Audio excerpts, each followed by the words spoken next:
मध्य प्रदेश की राजनीति में एक बार फिर छात्रों और युवाओं के मुद्दे केंद्र में आ गए। नीट यूजी परीक्षा में कथित गड़बड़ियों, सीबीएसई परीक्षा से जुड़े विवादों, पेपर लीक की घटनाओं और बढ़ती बेरोजगारी के खिलाफ प्रदेश कांग्रेस 14 और 15 जुलाई को इंदौर से भोपाल तक 2 दिवसीय साइक्लोथॉन यानी साइकिल यात्रा निकालने जा रही है। इस यात्रा का नेतृत्व प्रदेश कांग्रेस अध्यक्ष जीतू पटवारी स्वयं करेंगे और करीब 200 किलोमीटर का सफर साइकिल से तय करेंगे। कांग्रेस का कहना है कि यह यात्रा केवल राजनीतिक कार्यक्रम नहीं बल्कि छात्रों, युवाओं और अभिभावकों की आवाज को सरकार तक पहुंचाने का प्रयास है। यात्रा की शुरुआत 14 जुलाई की सुबह करीब 8 बजे इंदौर के देवी अहिल्या विश्वविद्यालय के पास स्थित RNT मार्ग से होगी, जिसे शहर का प्रमुख शैक्षणिक क्षेत्र माना जाता है।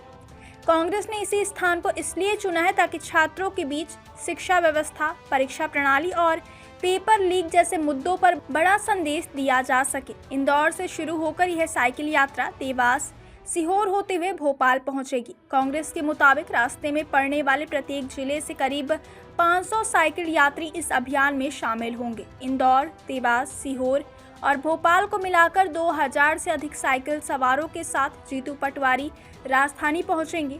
पार्टी स्थायी साइकिल यात्रियों की अलग सूची भी तैयार कर रही है, जिसमें इंदौर के साइकिल रेसर, फिटनेस क्लब के सदस्य और युवा कार्यकर्ता भी शामिल होंगे। पहले दिन की यात्रा के बाद सीहोर जिले के आष्ठा स्थित गोकुलधाम मैरिज गार्डन में रात्रि विश्राम किया जाएगा, जबकि दूसरे दिन 15 जुलाई को कोठरी कस्बे से यात्रा दोबारा शुरू होकर भोपाल पहुंचेगी।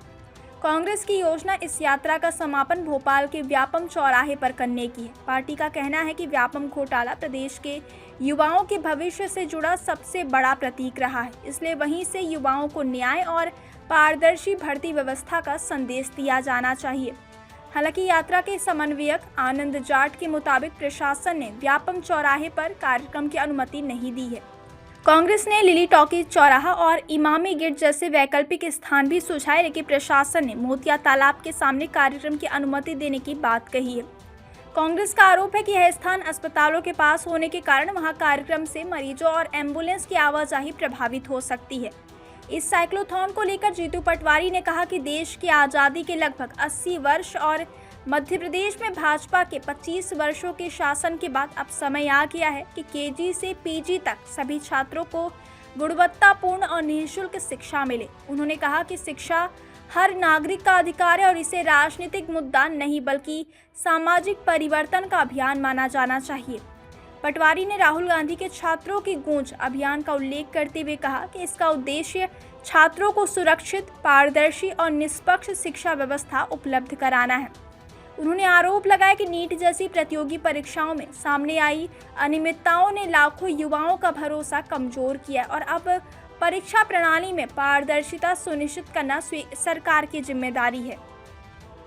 प्रदेश कांग्रेस अध्यक्ष ने भाजपा सरकार पर तीखा हमला बोलते हुए कहा कि हर भाजपा नेता पेपर माफिया नहीं है, लेकिन जब भी पेपर लीक या भर्ती घोटालों की जांच होती तो भाजपा से जुड़े लोगों के नाम सामने क्यों आते हैं।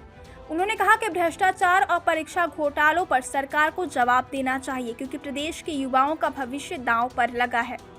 उन्होंने कहा कि यह यात्रा युवाओं, छात्रों और अभिभावकों से संवाद स्थापित करने का माध्यम बनेगी और सरकार तक उनकी चिंताओं को पहुंचाएगी। वहीं अपने भाई को हिरासत में लिए जाने के सवाल पर जीतू पटवारी ने कहा कि विपक्ष की राजनीति आसान नहीं होती और यदि सरकार अपनी ताकत का दुरुपयोग नहीं करेगी तो विपक्ष अपना लोकतांत्रिक दायित्व और बेहतर तरीके से निभा सकेगा। उन्होंने आरोप लगाया कि राजनीतिक प्रतिशोध की भावना से कार्यवाही की जा रही, लेकिन कांग्रेस इससे पीछे हटने वाली नहीं है। पटवारी ने कहा कि जनता सब कुछ देख रही है और उन्हें देश के कानून और लोकतांत्रिक व्यवस्था पर पूरा भरोसा है।